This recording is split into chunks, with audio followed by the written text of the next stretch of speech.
Hey, this is Evan Marquette's dating and relationship coach for smart, strong, successful women, your personal trainer for love. Welcome back to the Love You podcast, where you can learn everything there is to know about dating, relationships, sex, and men from a man's point of view. I love doing this. 450-ish episodes or something like that since 2016.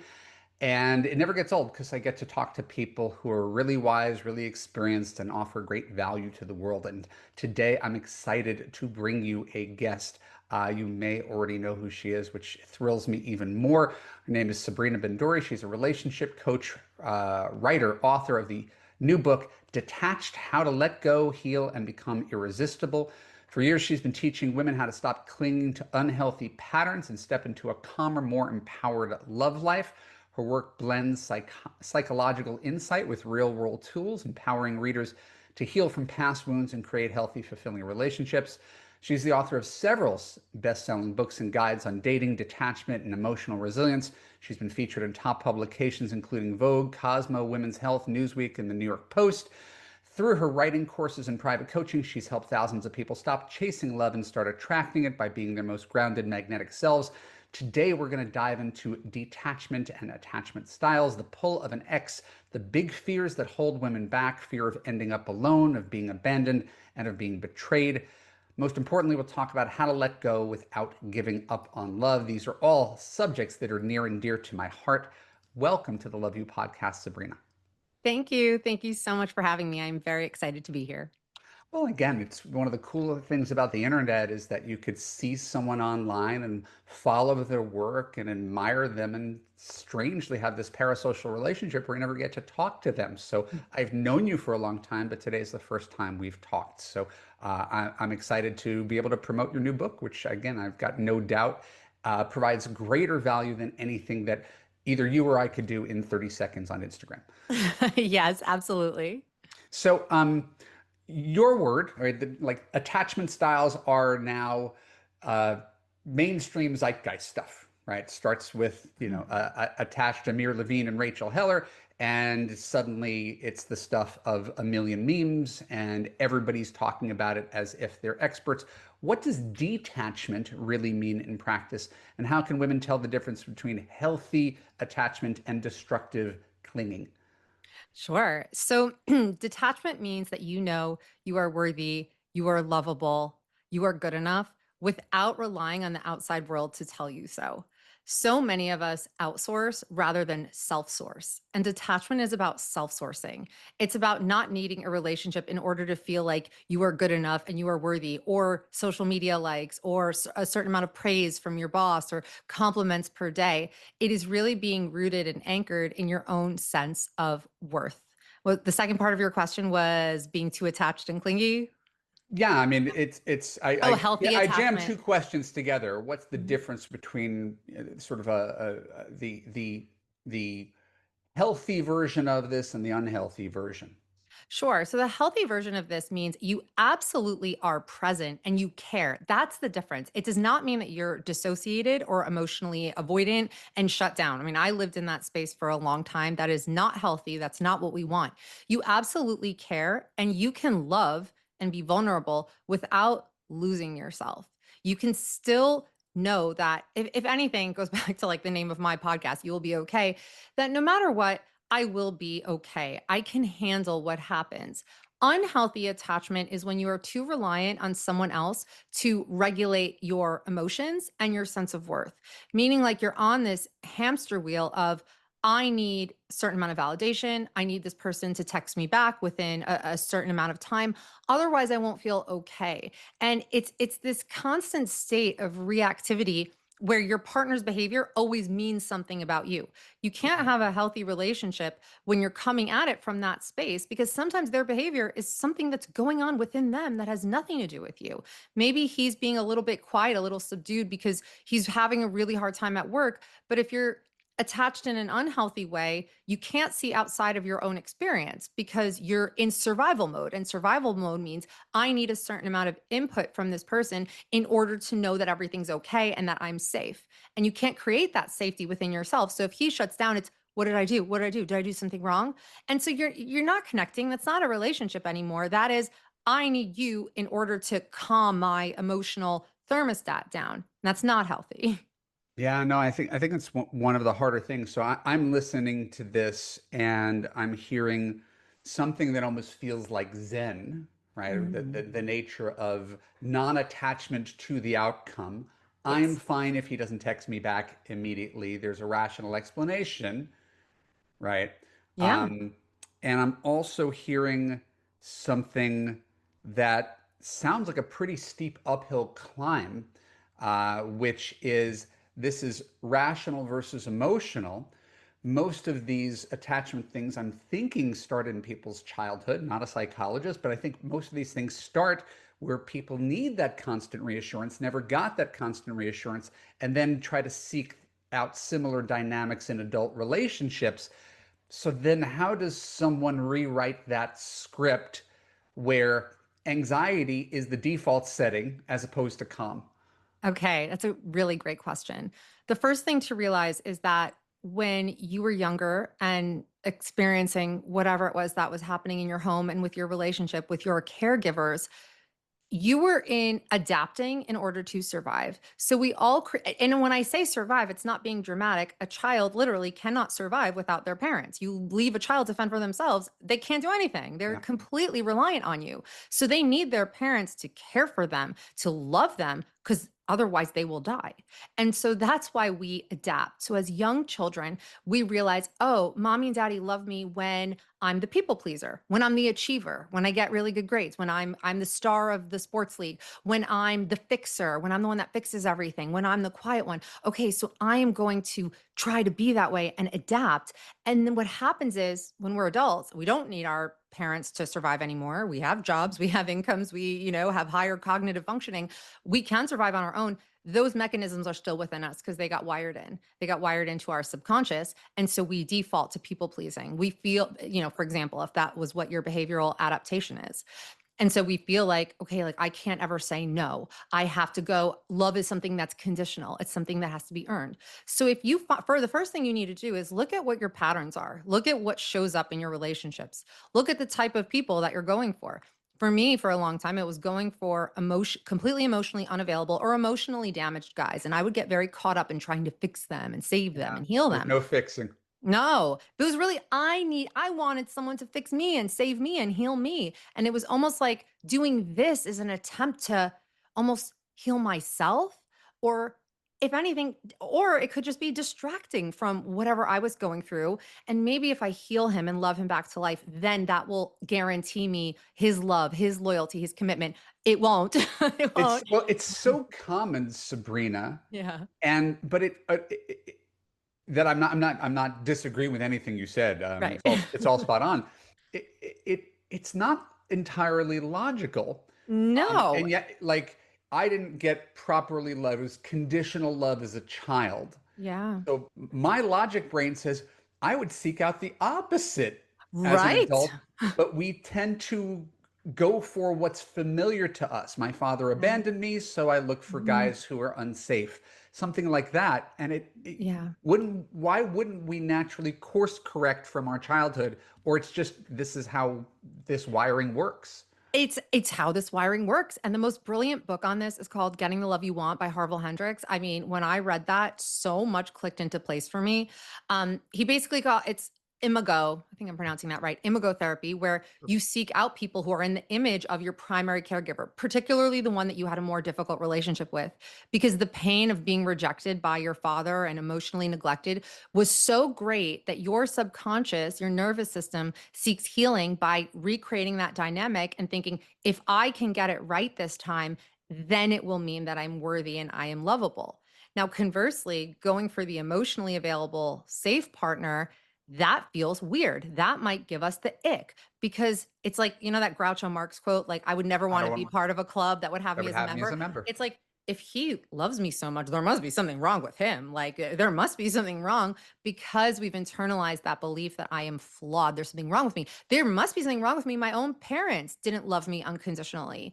They Mhm. thought, said this to me. They said I was too much. I was too emotional. I was too sensitive. I was too dramatic. Whatever it was, whatever input you were getting at that age. And at that age, I mean, obviously, you know this as a father, Our kids think, I don't know if it changes when they're teenagers. I guess I'll get there, but at least where I'm at with like my kids all being under 10 years old, they think I am perfect. I am supreme, all-knowing being that can do no wrong. So if I'm upset with them, they don't think, "Oh, she's having a hard time, she's having a hard day." They think, "I'm the problem. I did something." So we'll take a brief tangent here Sure. because when you're sharing this stuff, and you got, four kids, I've got two slightly older, um, and we're pros. We're good at we understand. We're good at relationships. We read, and I can't help but to think I'm somehow fucking up my kids.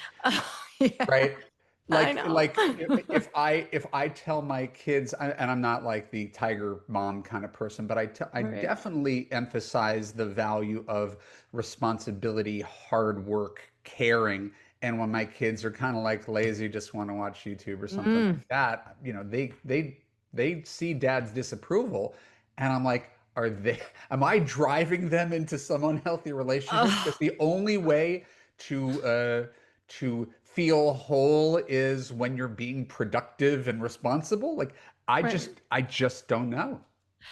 Look, the fact is, we are all going to screw up our kids, and it doesn't matter, in some way, shape, or form. And to be honest, I'm trying to take the perspective, and something I've been learning about a lot is how all of our traumas and all the hard stuff we've been through, it really was a gift because it gave us all the strengths that we have today. Not that anyone should consciously try to screw up their kids. I don't get it right. I get frustrated and impatient, and sometimes I yell, which I really wish I didn't. But the one thing that I do that is right is I always take accountability and I always apologize to them, even if it's to my 4-year-old, or, well, I guess the 1.5. I don't really yell at him. He's just too cute. But But then they don't think you're perfect because you own right. your imperfections. Exactly. And I own it and I say, I shouldn't have yelled at you. That was because of me. That was something that I was feeling because of my hard day. And I Sure. should never take it out on you ever. And I'm so sorry that I did that. I never make it that, well, you acted like this, so you deserved it. No, I take responsibility. So at least I can do that much. Okay. The other day, oh, this was horrible. My daughter, I was getting really frustrated with her. I mean, she could be a little bit drama. She's 7 years old. And I was trying to get her out the door. We're running late. I'm like, can you just hurry up already? And she was like, don't yell at me. How would you feel if your mom yelled at you? And I was like, oh my gosh, I remember how I felt. And it was horrible. It was a terrible, terrible feeling. And so I try to course correct. I try to manage my triggers in certain situations. There are certain children of mine who are way more triggering than other ones. It's not that I love one more than the other. Oh no, you Just, don't have to explain you that to know, me. it's not, but I have lots of tools I manage, but I slip up as well. Yeah, And no, I was it it was happens. I didn't want to go too far off on a No, tangent, it's but I when thinking of how right. much most of my clients were so formed in the first X number of years of their life Yeah. and just repeated that pattern for 50 years afterwards. Yes. Um, again, I just want to be part of the solution, not the problem. All right, Right. back to your book. So, how do you distinguish between the pain that's part of healing after a breakup Mhm. and the pull that might mean revisiting a past relationship? So, I think there's this Mm. idea. I like the sort of like no contact, close the book, move forward. But I know it's really common for people, especially with attachment issues, to look backwards. What did I do wrong? How could I fix this? Oh, yes. Yes. Okay. So, in terms of the pain of a breakup, here's the thing. If I or if you could create a magic bullet that would just get someone over a breakup, we would be what, like billionaires right now? Because that's all I want. They're like, how do I just get over this? It's going to hurt. It's going to hurt. And just because it hurts, it doesn't mean that that's the right person for you because it's going to hurt no matter what. It's going to hurt even if he was the most toxic, narcissistic, horrible person, because it's not horrible all the time. It's going to hurt no matter what. You have to move through it. And the more you fight against it, the more it's just going to come back at you. And then you're going to be stuck in this cycle for so long. I heard this quote. I can't remember who said it. I think it's some grief expert, but he was saying, your ability to get through that grief, your ability to get over a breakup is really in proportion to your ability to move through the stages of grief, which means that you don't fight against them and numb yourself out, which so many of my clients do. They just keep themselves busy, busy, busy. They don't ever want to be by themselves. They don't ever want to be still because then the thoughts come up and they have to run away from the thoughts like they're outrunning a rain cloud, right? Which you just can't do. You're just going to exhaust yourself. So you have to move through it. Now, what you said about no contact, yes, there are 5 billion relationship coaches out there. I think that we're all like unified in this one thing that you have to go no contact after a breakup. Like nobody is saying otherwise. You have to, because you're resetting your nervous system. When you're in a relationship with someone, they become wired in. They become a source of safety in some ways. You develop, you are attached to that person. That person was filling such a big part of your life. And when they're not there, you're going to feel dysregulated. The only way to get back to a baseline where you can think clearly is to go through a period of no contact. I don't think that everyone's always like, how long, how long? That really depends on the circumstances and how quickly you move through all the phases and process your emotions and rebuild. I mean, it can't just be 30 days for everyone. I've heard that said, Oh because if God, you're no. spending those 30 days just staring at pictures of him and reminiscing, then you're keeping yourself emotionally tethered to him. You're reinforcing that attachment to that person. So the first thing is, yes, it's going to be hard. I always recommend anyone who's going through a breakup to do volunteer work because it gets you out of your head, it gets you out of your own suffering and experience, maybe puts you in touch with someone else's suffering. First of all, it just puts you back in a place of feeling like a giver, of feeling empowered. So that's like the one. I mean, I recommend that for everyone. I think it's a really important thing to do. And there are so many people out there in need. I recommend really affirming, establishing the connections that you already have in your life. Because what you're missing is connection. You're not necessarily missing him. The thing is, you've attached him to the feeling of being connected. You're And also so, missing the illusion because if the relationship was that great, you'd still right. be with him. So it wasn't Yes. that great. That's why you broke up. You were anxious and unhappy, but we ignore that part. So we sort Mhm. of glorify, we hold on to the illusion that maybe this person, right, could have been the one, Yeah. even though clearly he was not. And so we're Right. not actually mourning the loss of the guy, we're mourning the loss of the fantasy. Yes, absolutely. And this is something about women. It's a blessing and a curse. Women can really always see the potential of what something could be. And that can be wonderful, but that can also be a double-edged sword because you have to look at the reality of what was. Yeah, sure. If he went to therapy and handled his mommy issues or really worked through the trauma of his divorce or whatever it was, maybe you could have had a beautiful relationship, but he didn't want to. So that's what you need to look at right now. He didn't want to. And so the relationship wasn't working. It just wasn't meeting your emotional needs. And then a lot of women who are in that more people pleaser mode will turn inward and say, well, he couldn't meet my emotional needs because maybe I was just being too much. I was just being too demanding.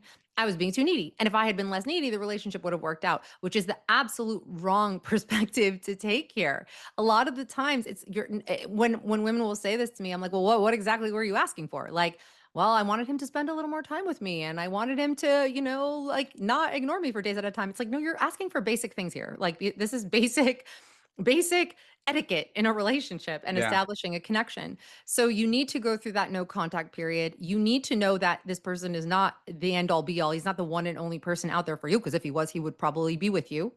Um and move through those phases and get to a place where you realize that you will be okay. Like your okayness is not attached to this one person and whether or not he wants you. And give yourself that space to get to a more objective place so that you're not attached so much to a fantasy and that you can see the situation for what it was. I think that's objectivity is really hard when you're emotionally involved, but Impossible. Yeah. yeah, but I think it's what we strive for. And again, it's why we have outside Mhm. sources to help us find that objectivity. My favorite breakup story is ironically, I broke up with someone who I was dating for 8 months, who I really liked, but I didn't see myself marrying. There was no problem in the relationship, so I'm sure the breakup blindsided her. There was not really a Mm. problem. Right. She cut me off like I would text, "Hey, I'm thinking of you. Hope you're doing well." I Mm. wasn't like trying to like use her to come back. I was really like Right. cared about her. Silence, like unfriend from Facebook, the whole thing. Next time I saw her was 3 years later. She refriended me on Facebook, and Uh-huh. her photo was a picture of her and her husband. And I was like, that's how it's done. Yes, that is absolutely how it's done because otherwise she would have been like, well, he texted me like, "Hey, how are you? What does that mean? Does he want to get back together?" But like he's not saying anything about getting back together. What Right? can I do? And that's going to keep her tethered. And then the more emotional energy you spend thinking about it, ruminating, talking to your friends about it, you're reestablishing that connection to that person. That's not even a connection anymore. So yeah, she did it right. No, Take it from I her. love telling Yeah, that I love story it. I love it. where I'm like the bad guy in the story, but Mhm. that's how you handle it. Yeah. It's like, yeah, maybe you could be friends after you've healed, but Yeah. until you have, it's picking at the scab. Well, you know what? Since we're talking about stories, let me tell you about the no contact gone wrong and the consequences of that. Oh, So when I was quite young, I was 20. It was my first, I guess, love relationship, or so I thought. It was very toxic, very codependent. It was not a healthy relationship. And then he went on some men's retreat and he broke up with me. And I was devastated, but I could at the same time recognize this relationship is not healthy. It was borderline emotionally abusive at times towards me, some of the things he said to me. And he was like, we should go no contact. And I remember he was like, let's go no contact. We're going to reconnect in 3 months. mhm, And I was like, 3 months? That may as well have been like 30 years. It felt like an sure. eternity. And it was agony in the beginning. Every day I would look at the calendar, like willing time to just speed back up. Then within a few weeks, I noticed that I just started to feel so much better and realize what a toxic, terrible person that he was, even Yeah. though I still very much wanted to be with him. And then this guy came into the picture who I had known. We worked at the same summer camp and we started seeing each other. And he was so normal and nice and healthy. And I remember our first date was like so many hours long. I remember I got home just like 2 in the morning or something. And a few hours later, the ex started like blowing up my phone. And he was like, I need you. I need to see you. And I was just like, no, I'm not seeing you. Like, I'm finally doing well and I'm happy. And then he said to me, if you had been this strong when we were together, I never would have let you go. So then in my mind, I'm thinking, oh my gosh, like it could have been saved, it could have been salvaged. But I was trying to like hold the line. And then but I broke. First of all, I shouldn't have answered the call. I should have blocked his call. And I let him come over. And then there was a period of time, this was not my best moment, of seeing both of them at the same time. And then when I had to make a choice, who did I choose? Of course. The toxic ex. Right. And then it was good for like a week. Then it devolved again. And then he ended up cheating on me and leaving me for the woman he cheated on me with. And the emotional damage that experience caused and the years it took me to undo it and unravel that, I can't even tell you what that did to me. It literally changed me from the inside. But that never should have happened, and it never would have happened had I stayed strong and no contact, had I really continued to detach from that person and gone down the healthier path with the healthier guy. I mean, look, all's well that ends well, blah, blah, blah. But like, I always wonder, what would my 20s have looked like had I had made the right The choice? answer is it wouldn't look like anybody's 20s. 20s is when you make all those I know. Oh, mistakes. I probably still would have made mistakes, but I feel so sad for those years of a real emotional destruction Yeah. because what happened was I did what a lot of women do is he cheated on me, left me. I didn't realize that it was because he was a narcissist. I don't use that term lightly. Good. I've studied psychology. I know what that is and he was that like to a T. I couldn't see that. Instead, what I saw was I wasn't good enough. He upgraded to a better model. And the belief I internalized is, especially because I'm so young, I didn't have the fully developed prefrontal cortex. The guys that I like are always going to leave me. I'm never going to be good enough. And so Mm. I carried that belief and I replayed that pattern over and over. If a guy was super emotionally available and really wanted to date me, and some of these guys were so nice, and I was the one that damaged them, I was just like, ugh, like so uncomfortable with it. But if a guy showed a little interest, but was like kind of ambivalent, I'm like, oh, him. And I would work so hard to win him over, but I was replaying the same pattern over and over Sure. again of not feeling good enough. And I didn't process my emotions. I numbed my pain. I was very self destructive. I experienced serious health issues like autoimmune, which a lot of women do from suppressing their emotions. There is that connection between with your health and all that stress and all that pain. I'm sure you've heard the book, The Body Keeps the Score. So Sure. all of that, I mean, yeah, I had to go through it, made me who I am today, but it was a lot and it was heavy. And I guess to bring it back home, it was all the result of not following the no contact rule. So after a breakup, you really need to take that time and be there for yourself and care for yourself and really get back to a place where you feel so good about who you are and don't need the validation of getting your ex back in order to feel okay again. And this has been going on we talked about how long we've been doing this, right? This is Mhm. these things have existed for 20 some odd years. Yeah. The online Get Your Ex Back program. And I think they're horrible. It's literally the worst idea in the world. But people made so much money because it's telling people exactly what they want to hear. Here's a Yes. program that's going to tell you how to play games with your ex to try to Mhm. get them back, even though the best thing that ever happened was that they're gone.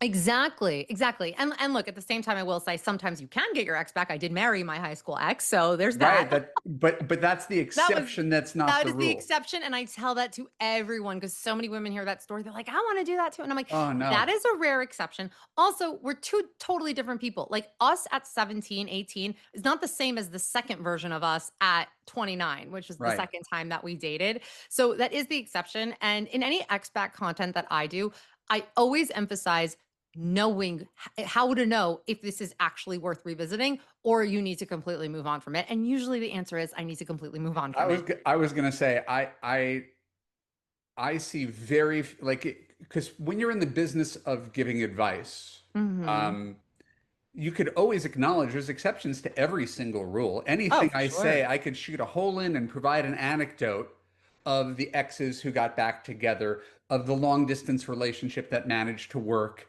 right? Yeah. Of the guy who was an alcoholic, but he changed for you and suddenly got Mm, sober and got his life together. Those are inspiring stories, but they are the exceptions. They're taking on yeah. voluntarily volatile situations and hoping that they heal themselves instead of stepping into a situation that is easy.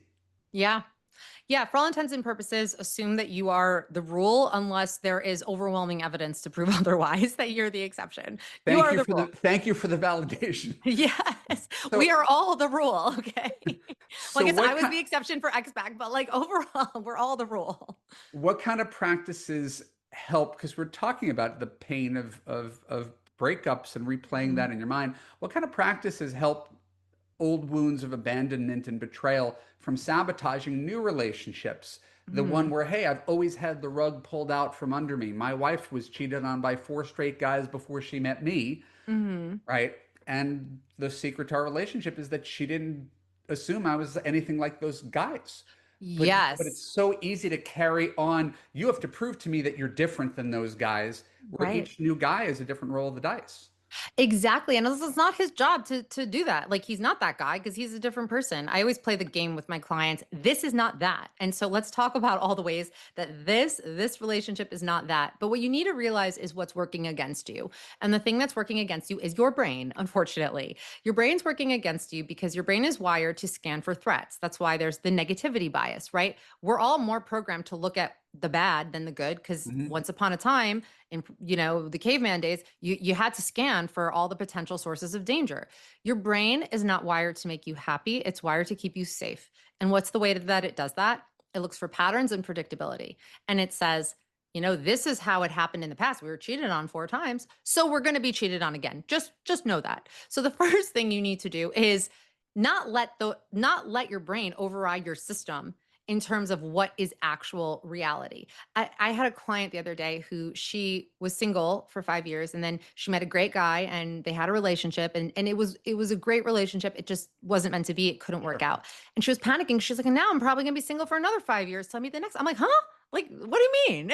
Like, she's like, because that's how it feels. It feels like I waited 5 years for this guy. It didn't work out. Now it's going to be another 5 years. No, you can meet a guy next week. Like, well. Right. But that's not how it feels. It feels like this is going to keep happening. So you need to recognize, no, okay, I was cheated on 4 times in the past. Let me look at the patterns. Who was I choosing? What kinds of guys was Right. I choosing? Why was I drawn to those guys?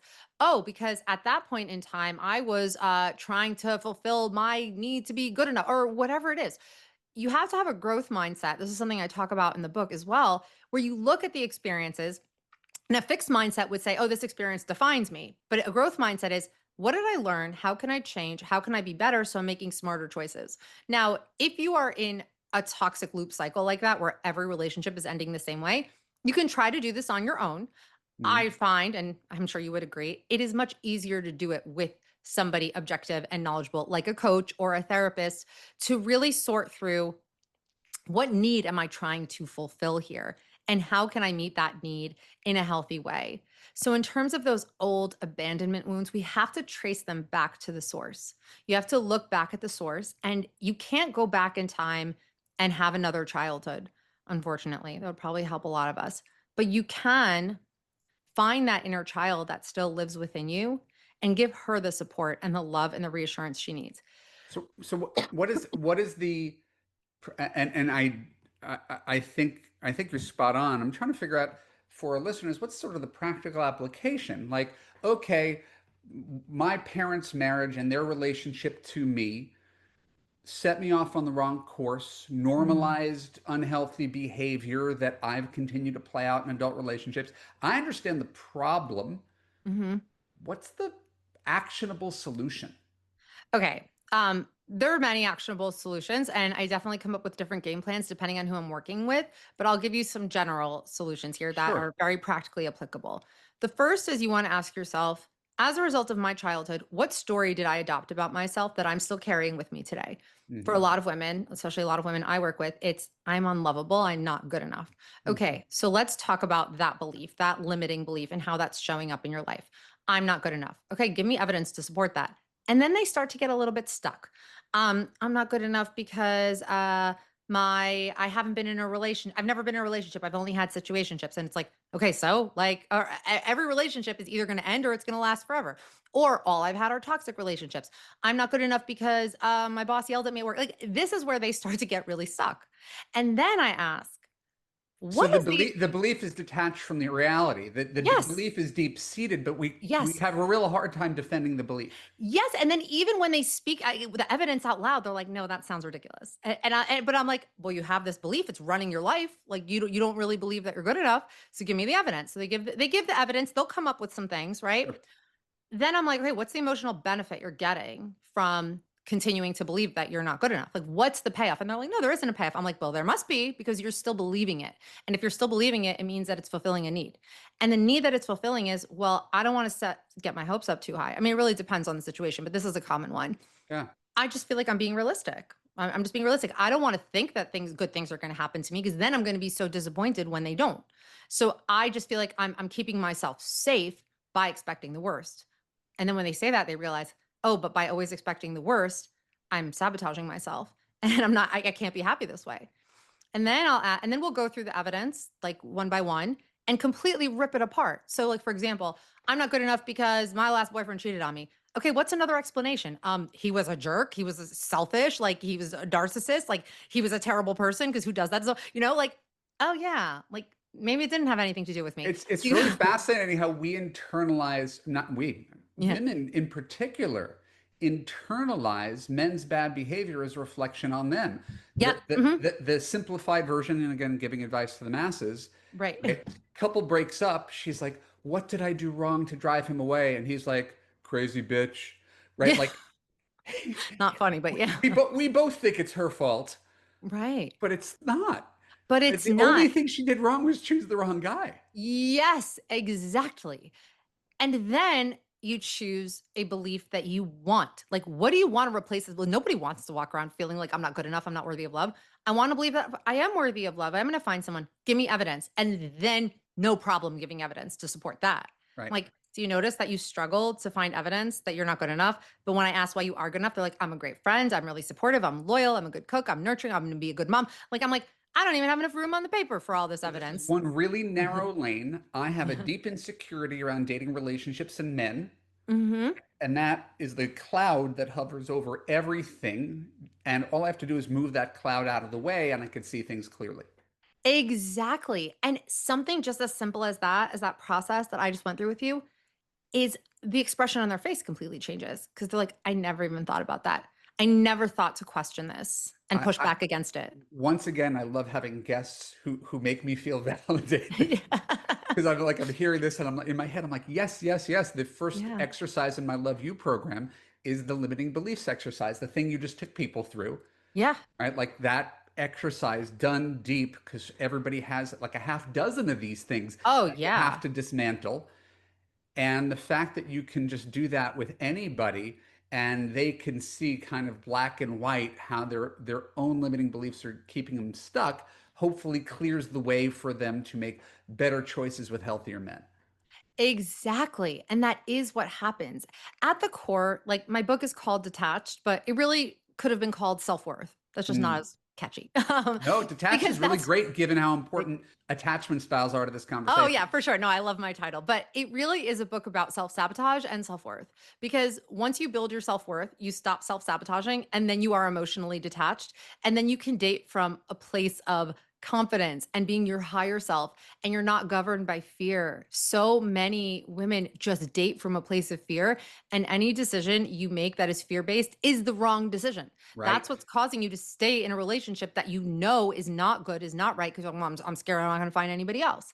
It's what causes you to like give a chance to a guy where you're like, no, I don't think that like this is the right thing for me, but you're just scared. And that's whenever you're operating from that place, it's just it doesn't take you down a good path. Um, so in my Love You program, we've got a private Facebook group where all the graduates go to help out the new women, right? I So love that. there's like, a few hundred people who've gotten married who come back to help the 10 people taking the class at any Love given point in that. time. So um, there's a shorthand in the group, and we just write the letters OT, right? So a woman will write like 1,000 word question, right? He said this, and then I said this, and then here's the screenshot of our text, and someone will just write back OT for overthinking. Right? There's like a whole Right. song and dance, right? And every Yes. person here who's coming from a more secure place because they made different decisions is like, Yeah. this isn't even actually a problem. So Right. that's something that we see in our little world, and I'm sure you see it in yours. How can a woman who is insecure based on the choices she's made in her past, the men she's attracted to, turn off that overthinking mechanism and Mhm. see the best in a partner instead of coming from that anxious place, engaging in protest behavior, wanting that level of reassurance? What can someone do to get out of her own way? Well, funnily enough, the book I wrote before this is called You're Overthinking It. So that's You've got also some excellent titles. thank you. Okay, here's the thing with thoughts, right? They're gonna come. Your thoughts are gonna come. I do this exercise actually with members of my group course where I'm like, okay, try to not think about anything for as long as you can. I'm gonna set a timer. Let's see how long we can go with no and you're not allowed to think I'm not thinking anything because that's a thought. I set a timer. How long do you think it lasts before there? And I'm like, raise your hand when you have a thought.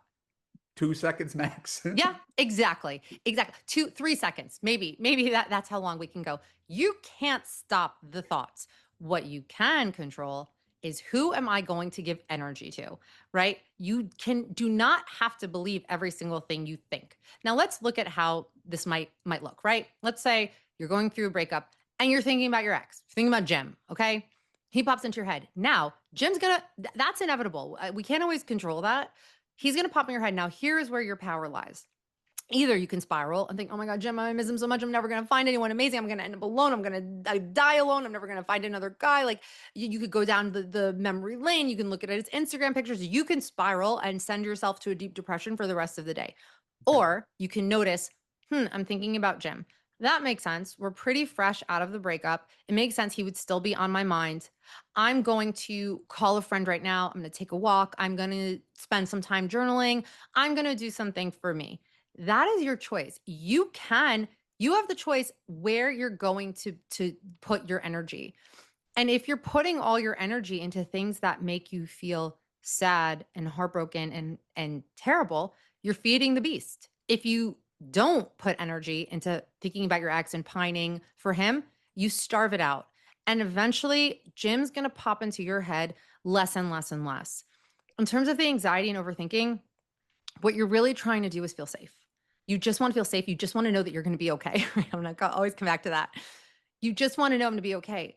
And what you want is, I need to solve this. I need to solve what's happening in his head, which we never can. I mean, most of the time, he doesn't even know what's happening in his own head, like he's acting from his own place of traumas and issues or whatever it is. We think I need to solve this, but really deep down, we just want to know I'm okay. I'm lovable. I'm enough. So you can give that to yourself without needing anything from him. Sorry, I'm like just getting over being sick. So I have like this tickle. Okay. Anyway, hope you feel I'd the say pain we'd there. edit it out, but we're not going to. Okay. Hmm. More trouble than it's worth. Yeah. So that's what I would say to that. Um, I think the overthinking thing is really a big deal, and you're right. It's sort of an attempt to solve a problem that might not even be a problem. I just look at it as sort of a self-fulfilling prophecy. Yeah. If the guy who you went on a great date with doesn't call you for 5 days afterwards, it's not a reflection on you. It's a reflection on the fact that at this juncture in time, this guy isn't really good boyfriend material for you, Yeah. right? So instead of what did I do wrong? How could I get him to call me? How Hmm. about you realize his ambivalence is not a good sign and diminish his value in your eyes, not raise his value. How can I Yeah. win him over? But when I'm looking for a guy, I'm paying attention to effort, Yeah. right? Who does make me feel safe? Who does call me the next day to say, when could I see you again? Yes. Right? Yes. Rather than glorifying the mixed message guy. And mixed message just means that he has mixed feelings. Yeah. And when you're thinking of a long-term partner, the last thing you want someone who has mixed feelings towards you. Right. I mean, can you imagine spending your life with someone like that? That is exhausting. Life is hard enough. And maybe it's exciting in the beginning. Oh, does he like me? Does he not? Am I going to hear from him? Am I not? Like you feel like you're living in your own little rom-com or telenovela. And maybe those spikes in dopamine make you feel high, but that is not, you cannot live a life like that. Life is long and it's hard. And this is the person that is going to be with you through all of that. I always say, like, you need to do a stress test. Like, imagine your most stressful situation. For me, it's like traveling with kids and one pukes all over themselves and one has like a poop explosion. And then, like, you missed your connecting flight and like you lost your luggage. Who do you want by your side when you are dealing with that? Who do you want? The flaky, like, oh, you deal with it. I'm not dealing with it. I am too selfish. Or the guy's like, I got this. Don't worry. I'm on it. I think it's a really great example. Or like sitting in traffic. That's my other worst nightmare. Like, who do you want? My version of that was you have to take a cross-country trip and you can't turn on the radio. Oh, that's going to show you exactly who you're dealing with, right? Exactly. Like, we're stuck in bumper to bumper traffic. I get very agitated. I feel very claustrophobic in those scenarios. Do you want a guy who's like angry and frustrated and like honking at everyone? Or you want a guy who's like laughing with you and you're making jokes and you're coming up with funny games to play while you're in the car? The guy that's inconsistent is only going to lead you to a life of stress and uncertainty. Is that what you want? Like, I don't think so. I don't think anybody signs up for that. So could I share, and again, looking for validation, maybe I'm putting you up on a pedestal today. My definition of love that I don't know, because I don't we talked, I don't really follow other people's stuff. You don't follow other people's stuff. My definition of love is the absence of anxiety, right? I think I would agree with that. Right. We Yeah. associate love often with anxiety, with the Right. butterflies, the will he, won't he, Yeah. right? And to me, it is as safe as hopefully your kids feel in being Mhm. loved by their mom, is Mhm. finding a person to love you so unconditionally that you never have to worry that this argument's going to spiral out of control. That, like, I've spent 0 seconds worrying about my wife in the 17, 18 years we've been together. Yeah. Right. And so to me, the absence of anxiety is the defining characteristic of our relationship. And that doesn't sound sexy. It just seems so right. Yes. I've never thought about it in those terms, but now that I'm thinking about my relationship with my husband, I've been married for 10 years. There is a complete absence of anxiety. You're right. Not to say there's an absence of stress. I mean, there's definitely the Well, as you said, demands of life. life. And him and I we've gone at it. Like we've had some disagreements. We've had some clashes. There's never ever a part of me that's like, oh, he's gonna give up on me. And I don't think that he's ever felt that either. And I Okay. never felt that even when we were dating. That was something that was almost weird to me when we were dating. I was like, Yes. the absence of the stressing. And it was almost uncomfortable at first because Same. right? I was like, and then I became a little hyper vigilant. But at least by this point, I had done enough work and I was self aware enough to know that I was on the brink of self sabotaging, like to know, like, it's going a little too well. Like, let me pick this guy apart and find what's wrong with him because I'm going to find out eventually. Like, there's always something wrong with them. But I noticed, I remember there was one date where he was being a little bit quiet that day. And I'm like, he's being really serious. Can I spend my life with someone serious? I need somebody who's funny. I need someone who's like this. And then I'm like, I know what I'm doing. I'm picking him apart because it's going too well. It's going too well. I'm not freaking out about anything. So I'm inventing reasons to freak out. And so when I recognized that, I was like, okay, I can see what I'm doing. And then eventually you realize that absence of anxiety is so nice. It is so nice. I think the hard part, because and this I don't know about your coaching program, but what you're talking about now is a huge part of mine. Oh, Uh, same. Yeah.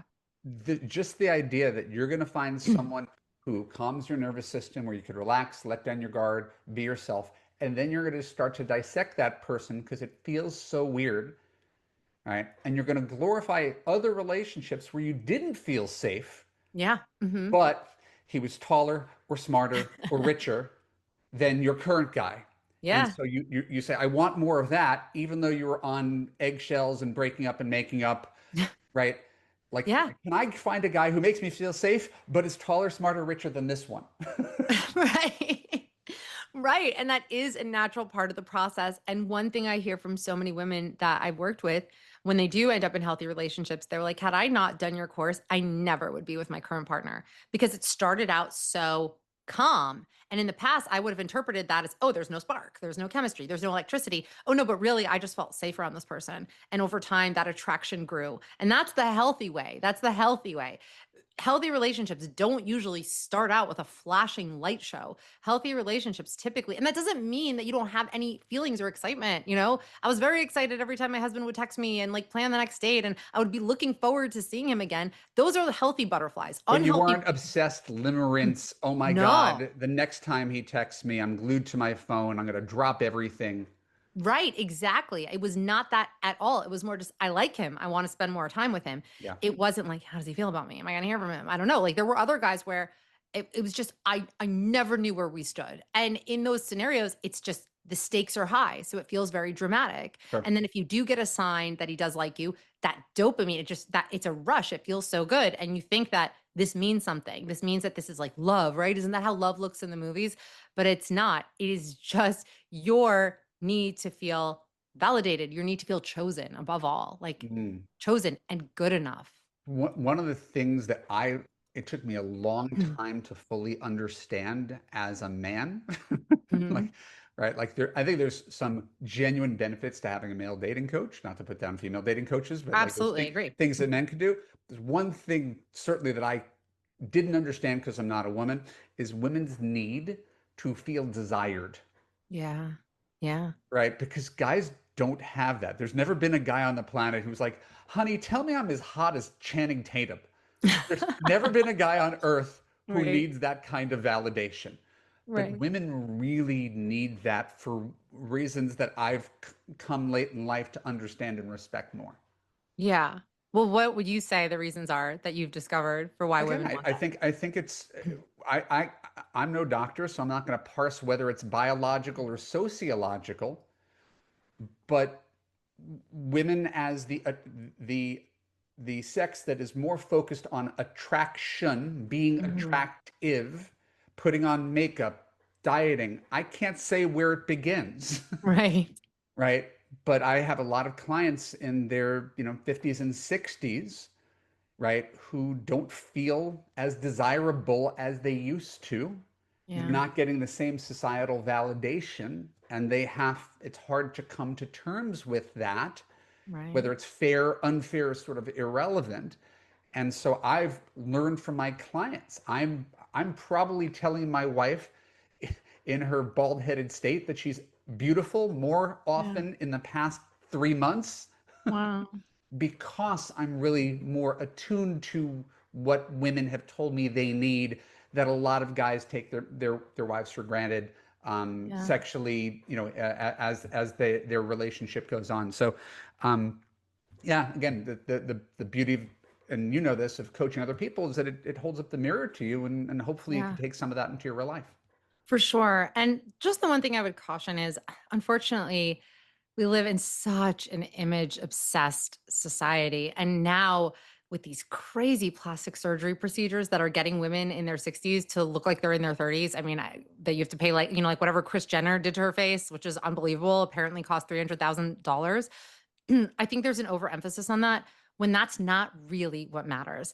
I remember there was one woman, I did a discovery call with her and she was thinking about working with me and she's like, I don't know, it's like kind of expensive. And I have a lot of expenses this month. I have my Botox, I need to get my lip filler, I need to get Right. my tattoo, like all the Spending way. tens of thousands of dollars on her looks and nothing on the inside. Exactly. And her love life was an absolute disaster. And I'm like, I get it because like that's tangible. Like you're like, oh, like I look better, I'm more desirable. That's not gonna mean anything if you still are lacking in self-worth and you Right. still have that I'm not good enough feeling. Like that's really honestly the way you evaluate yourself is how others are. That's what people are going to mirror back to you. So if you are internalizing this belief I'm not desirable, like my best days are behind me, like I'm an old hag or whatever it is, horrible things you're telling yourself. People look to you to take cues about who you are. And so if you're confident and you're like, you know what, I embrace who I am and how I look. And yeah, I've lived a life and it's been a life well lived and aging is a privilege and I'm older, but I'm wiser and I still feel sexy because who says you can't be sexy when you're 60 years old? People are going to reflect that back to you. You That's can't look to the outside world to give you your sense of worth and tell you who you are. Yeah, on the one hand, it makes us feel good when people compliment us. Of course, like we're human. But on the other hand, the inner world is also connected to the outer world. And whatever you generate from within is also going to have an impact on what comes back your way. the easiest way to see this, and it's always we in dating coaching, we flip things around. If you're a woman and you've ever gone out with a guy who leads with his insecurities, we're all insecure. We have the right to be insecure. Life could take a toll. But the guy who leads with his insecurities that he's too short, too fat, too bald, Yeah. doesn't make enough money, the problem with women, da da da da da, it's not that he has no point. It's that no one is attracted to the person who leads with their insecurities. So if you're Yeah. not attracted to insecure men, why would your insecurities help you attract a good guy? The only guy who likes an insecure woman is a guy who wants to be able to control a woman. Yes, exactly. And exploit those insecurities and make you reliant on him for sure. Yes. And so these are the areas that are under our control. I know it doesn't feel like it because, especially if you're living a life of outsourcing, going back to what we were talking about in the beginning of tell me I'm enough, tell me who I am. I talk about this in the book, especially in the opening where I talk a bit more about my journey. I was a reptile. I couldn't, reptiles can't generate heat from within, they need external sources of heat. I was constantly like living in this state of reactivity. Tell me I'm pretty. Tell me I'm smart. Tell me I'm going to be okay. Like, tell me I'm enough. And it's exhausting. And there is no joy and there is no peace when you're living that way. The most empowering way to live is one where you take control over that which is under your control and you let go of what is not under your control. And what is under your control, your insecurities, they actually are under your control. You can continue feeding them, you can continue fueling them if that's what you want to do. And that's probably what feels familiar to you because you've been running that same song in your head for probably as long as you can remember. Or you can starve them out and you can say, this is not true. Where did this belief stem from? Oh, because when I was younger, this is what my mom said, or this is what the bully on the playground said to me, said I was like ugly or whatever it was. And I'm just allowing, I am keeping that person, I'm letting them live rent free in my head, right? Like that's what you're doing. And that is where your choice is. And so you can't wait for the world to fix you because the sad truth is nobody's coming to save you. It's not the perfect partner. It's not your parents. It's not the perfect friend group. It's not. It's you. It's on you to save yourself and to implement and to take that aligned action to feel the way you want to feel about yourself, which is most likely going to help you get the love and the life that you actually Right. want. Because when you feel good about you, again, I'm not like an energy person Yeah. or a woo-woo person, but in a very, very tangible way, we all meet people in real life who the second we meet them, get a little pep in our step. Yes. They exude joy, curiosity, enthusiasm, positive energy, right? Yeah. And we're all connected. And I don't even think people realize how deep this goes. I'm also not very woo woo, but like I'm kind of leaning a little bit more woo woo Okay. because of the energy that we put out there. And actually, there were these two really fascinating studies, and there have been way more than that, but there's two that I quoted in the book. So that's why I'm able to quote them back easily. One was a study where they showed participants a video of someone putting their hand into cold water and they measured that the temperature of the person's hand watching dropped in temperature. Another one, they showed someone making an angry expression just for 30 milliseconds, not even a second. Your brain can't even consciously process what you saw. And people who are watching it responded like their faces tensed up.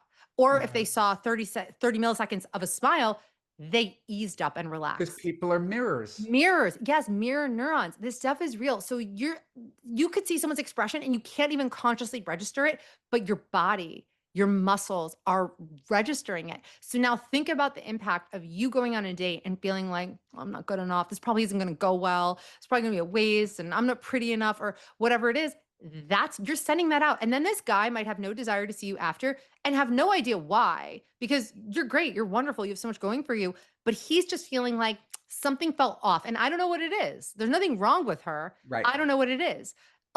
Oftentimes it is that energy. Other times it's just not a match. Not everyone's compatible. And Right. we make So it so personal, but it's not personal. let's take it one step further because there's one thing that got left out of that story that I think is important. Mm. So someone's listening to this story and she's like, I'm not the person who doesn't think I'm good enough. My Yeah. clients, smart Yeah. successful Yeah. women, they might have a different story, right? And it's their energy on the date is a little bit more the this energy. Like Yes, that energy. Mhm. what's wrong with you? Mhm. I'm great, but Mhm. I don't think very much of men, and I don't Yeah. think you're going to Yep. be much different than any other man. So you have about 90 minutes to demonstrate to me why you're different than other men. Go. Right. So that's the other kind of energy that I see a lot on a date. It's I don't want to get hurt. I don't want to waste my time. Yep. And it's not coming from the same kind of insecurity that we're talking about on today's Yeah. conversation, but it's definitely a prove something to me rather than that open-ended, warm, curious conversation. Yes, and I'm so happy that you brought that up. And I always tell women, imagine going on a date with a guy who thinks that all men are or women are psychos and bitches, and he's just like, women are insane. They're all crazy. Okay, now change my mind. Prove me wrong. Like Right. he's, like you would know that, like, no, this guy's a misogynist. This guy has issues. There's something wrong with him. So if you're coming at it, it's the same as if you go on a job interview and that person is looking for reasons not to hire you. You feel it and you shrink. You're not your best self. You Right. feel uncomfortable and awkward, as opposed to going on a job interview where the person is open and receptive and they really want to hire you. They want to learn all about you and they want you to be a good fit for the company. It brings out a completely different side to you. And so if you're just think about any time you felt sized up and judged by someone, it makes you shrink and you cannot form a connection that way. And the women who are like that, a lot of the time they're what they share with the other category of women who don't feel good enough is it's fear. It's all rooted in fear. Right. A lot of the times they're like that because they've been burned in the past. And because a lot of they have accumulated a lot of evidence that men can be bad guys, maybe because they were choosing well, yes, because they were choosing the wrong men. And so they're protecting themselves by, yeah, no, I'm fine, I'm great, but you can't connect like that because you have a big emotional wall up. And so you're not going to get anywhere in your love life. And Mhm. also, men want to feel like they're enhancing your life, like like they're significant. Yeah, I don't need you. Yeah, I'm good. Did you know I've traveled to 32 countries? Did you right. know that I've got a second home? Did you know that I speak three languages? Did you It's know like I you're just ran very a half impressive. marathon and right? And he's like, Yeah. "All right, so what am I here for? What am I here? How? And then he's gonna just feel, first of all, inferior, which, like, okay, that's not Well, your it's fault. You're not he's acting like going to a feel woman. inferior. He's going to feel that she thinks he's inferior, Yes, right? yes, and that That's the she's crazy. gonna, She's like men are intimidated by me. yeah. No, they don't always feel good in your presence. That's different. Right. And is he intimidated or are you being intimidating? And if you are, I've done this, I don't need anything, that is intimidating. What do I even have to offer this woman? She doesn't need me. She's fine. She's completely fine on her own. And there's no space, there's no room for anyone else. But that goes back to our story. For Yeah. women who've had insecurities from their Mhm. childhood, whether it's emotional or economic, become increasingly independent and self-reliant, the story is I don't need anybody. That's the Exactly. survival mechanism. Right. Right. And that actually is avoidant attachment style. That is the essence of what that is, which is r- if we're looking at it through the lens of childhood, It's that my parents are not there for me. I can't trust people. I need to only rely on myself. Right. So that can develop in childhood. Or what people don't realize about attachment styles is they're not only formed in childhood. You may have had, like, some people might be like, I don't get it. Like, I had a great childhood. Why am I like this in relationships? It could develop it later in life. It could develop in your first romantic relationship, and that guy just gutted you and really broke you down and your sense of self. And that led to an insecure attachment style. And attachment styles can change. Sure. It's not like you're not boxed into anything. Yep. But women who, at least what I see with some of my women who are in their, have been divorced, had terrible marriage or marriages, and are out there trying again, is that armor of like, I tried to rely on people in the past and let people in, and it didn't work out too well for me. And now I want to find love, but at the same time, I'm terrified to ever open up again. And I've learned that I need to just rely on me. And I'm a single mom. I can do it. I could do it all on my own, you know, which is true, and these women are phenomenal, but you can't, if you wanna find love again and a partner, you can't be coming from that place of expecting the worst. Instead, what you need to do is trust yourself, and that's what confidence is. Confidence is trusting in ourselves to make Amen. better choices, to make better choices in our love lives, and to pick the And it's right partner. hard when we don't have the evidence of it. So that's the thing Yeah. is you as a coach, me as a coach, we're trying to instill a sense of confidence and the ability to trust their own judgment. But Mhm. they're listening to you saying, trust your own judgment, trust your own judgment. And they're Right. saying, here's 50 years of evidence that I can't trust my judgment. Right.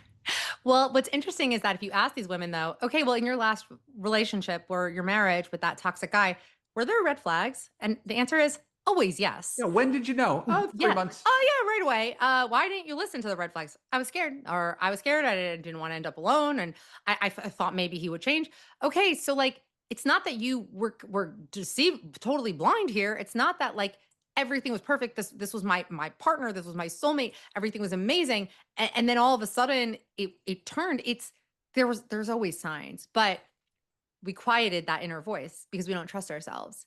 And that's where the confidence piece comes in, which is trusting yourself. And so when you build that muscle, because confidence is a skill you can build, and when you learn what to look for and what matters and what doesn't, and what is activating my old wounds, and what do I actually need in a partner, when you do that work, then you are able to navigate dating with so much more ease, and you can trust yourself, and you can find love again. I'm sure, I know that you've seen this, I've seen this.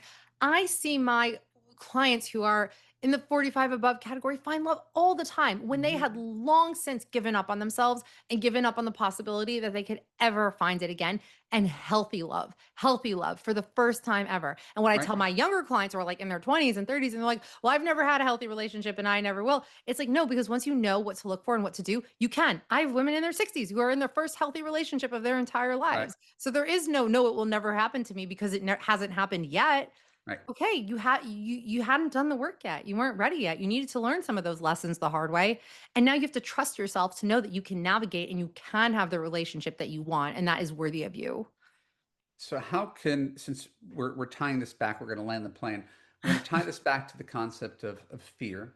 So how do Mhm. women detach from the fear of ending up alone? Because there's always a Mhm. story I might end Oh, up alone, yeah. right? And these basically are two things that push in different directions. I'm afraid of being alone for the rest of my life, and I'm afraid of making an emotional attachment to someone because I could get my heart broken. So those Mhm. two things push against each other. I don't want to date because I might get hurt, and I don't want to be alone because, well, life is really long and lonely. So how do people navigate those two competing fears? Okay, so again, it comes down to a choice. So you can live in the land of worry, the circle of worry, if you will, which is, what if I end up alone? What if I end up alone? And you hammer that in, and it feels scary and it feels overwhelming and it causes you to have your guard up. Or you can live in the land of action, which is, okay, what can I do? What can I do here to maximize my chances of finding love? I can work on looking my best, feeling my best, getting healthy, getting in shape, because that will just make me feel really good. I can work on learning about relationships. I can work with a coach. I can work with a therapist. I can read about marriage and how to have a healthy marriage. Okay, I'm not dating anyone right now, but I want to get to that place, and then I'm going to have the skills and I'm going to have the tools. Those are all things I can go. I could put myself out there more. I can go, there's all kinds of funky singles events now. Like you can do singles escape rooms, those escape rooms. You can go to a speed dating event. Okay, maybe you're like, no, it's awkward, uncomfortable. Get over it. Just go. Like, go, put yourself out there.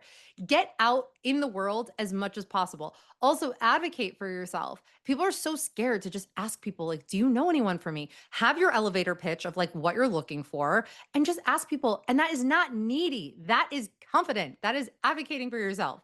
No, Everybody has a network. it's not needy, but I will take contention with the elevator pitch of what you're looking for. I don't think most people are capable of doing that because they're Right. always looking for, right, the external.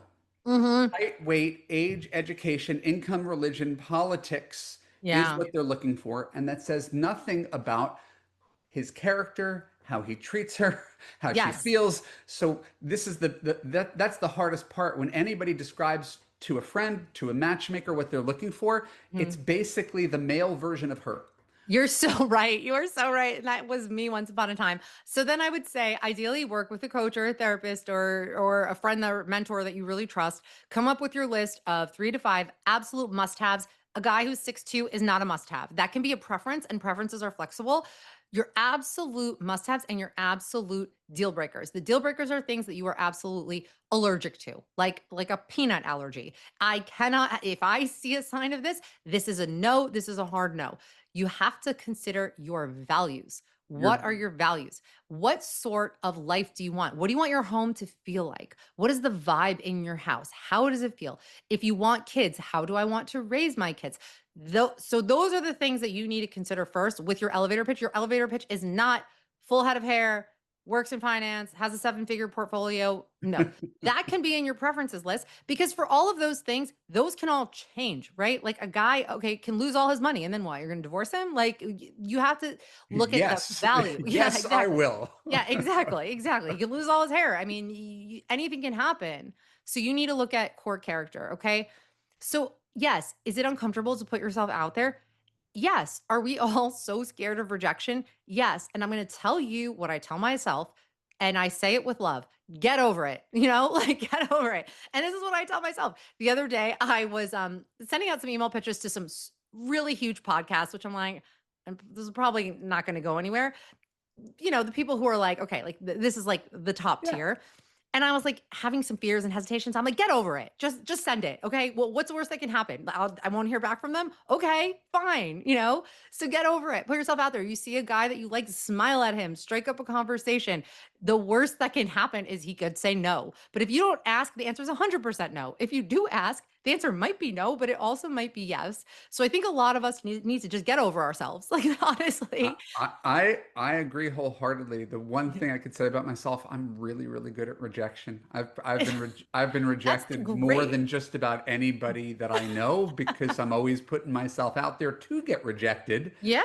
And Yeah. so I always think like if you aim high, you have a chance of achieving high. You might fail and achieve here, but Right. at least by going for big things, you could achieve things that were beyond your imagination, including healthy relationships. The safe thing to do is to retreat into yourself and keep busy at work and surround yourself by friends and pets, and then Yeah. wake up 10 years later and be like, okay, well, is this all there is? Well, yeah, Right. that's self-defining. Exactly. And it's so empowering to just take control of your life rather than just waiting, living in the waiting room, waiting for things to happen to you, waiting for the perfect guy to show up. Instead, fine, it might take longer than you think it should. And we have to humble ourselves to know that we don't know why things happen the way they do. We don't know why our struggles are our struggles. There are people that marry the first person they ever date. Like, that's it. That's not their struggle. There are people who date for 20, 25 years, and it's just, and then later in life, they get married and they find their person. And all's well that ends well. And eventually the dots always connect. So we have to know that we don't know why this is our path and this is our journey. But you will find so much more happiness and peace in your life if you can just accept it for what it is. If you can just accept, like, okay, it's not happening yet, but it will. Right. Because you have a choice either way. You can either choose to believe you're going to end up alone, or you could choose to believe you're going to find someone. If you choose to believe you're going to end up alone, you're going to live in fear and in insecurity and in anxiety. If you choose to believe you're going to find your person, that just creates so much more peace within you. Just think about how you would show up if you knew. with 100% certainty that you would meet your soulmate within the next 6 months. And when I ask this to clients, they're like, well, I would be happy. I would be relaxed. If a guy ghosted me, I wouldn't even care because I would be like, oh, I know my soulmate's coming and this just wasn't him. So that's no big deal. Like, that's how you conduct yourself. So why can't you do that now? Like, It's do fun. that now. It's funny you use that framing and paradigm. I do something that's just like that, but a little bit different. Hmm. I'll say, if you hire me for 6 months, I'm going to promise you, you're not going to find him while we're working together. Okay. But, but, what if I told you you could go on one date a week for the next 6 months, Uh-huh.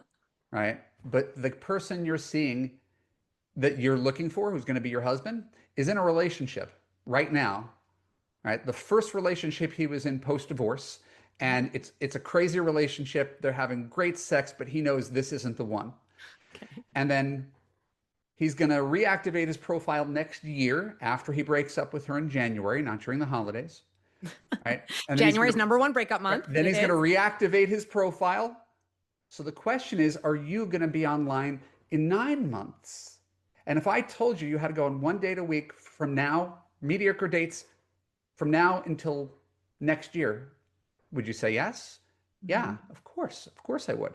Now we've actually extended and given Right. people a longer runway. Instead of expecting to meet him in Right. a finite period of time, let's just say it would be impossible for you to meet him right now.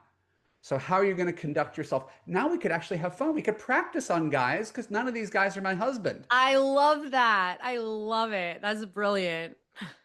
Right. So again, it's very, very similar, Mhm. but we want to lower the temperature and normalize dating and going out with strangers and making Yeah. out and taking chances and listening to your own emotions and detaching from the outcome. Mhm. And again, you're so eloquent. I wanted to take notes the entire time, but I couldn't do it because I was present in conversation. Right. Sabrina, um, where can people find you, Mhm. and what steps should they take next? Sure. You can find me. I'm at Sabrina Bendory on Instagram, TikTok, and YouTube. And my podcast is You Will Be Okay. And I definitely recommend reading my book as the next step. I really made the book very actionable. This isn't just, first of all, like I'm very particular with self help books, and a lot of them bore me, a lot of them drone on. I wanted to make this experience enjoyable, but also not just hearing things, action steps. Every chapter has action steps. How can I start implementing what I learned in my life today? So I would definitely start there. And also, if you want an action step that you can take today, start challenging the beliefs you have about yourself and the story. Start really listening to the way you talk to yourself all day. Write it down if you have to, every time you have a thought about yourself.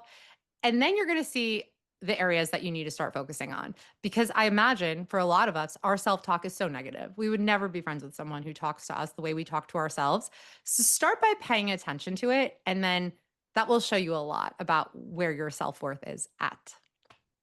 The book is called Detached: How to Yes. Let Go, Heal, and Become Irresistible. This is Sabrina Bendory. Thank you so much for being here today. I've really enjoyed this. I look Me forward too. to doing this again. My name is Evan Mark Katz. This is the Love You Podcast. If you are a listener, if you've enjoyed today's episode, please subscribe on Apple or Spotify or YouTube or wherever you get your podcasts. Leave us a kind review or a comment. I read them all and try to respond as much as I can. If you have not signed up for the Extraordinary Love Series, it's at extraordinaryloveseries.com.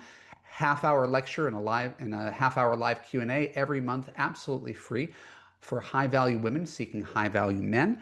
And if you've listened to this podcast and you're inspired to take action and stop living in fear, you could find me at evanmarkkatz.com/now. Book an appointment with me. We'll spend an hour on the phone. I'll learn more about you and figure out the right course of action to help you find the love that you deserve. Thank you for listening. I appreciate you. I love you, and I will see you again next week. Bye bye.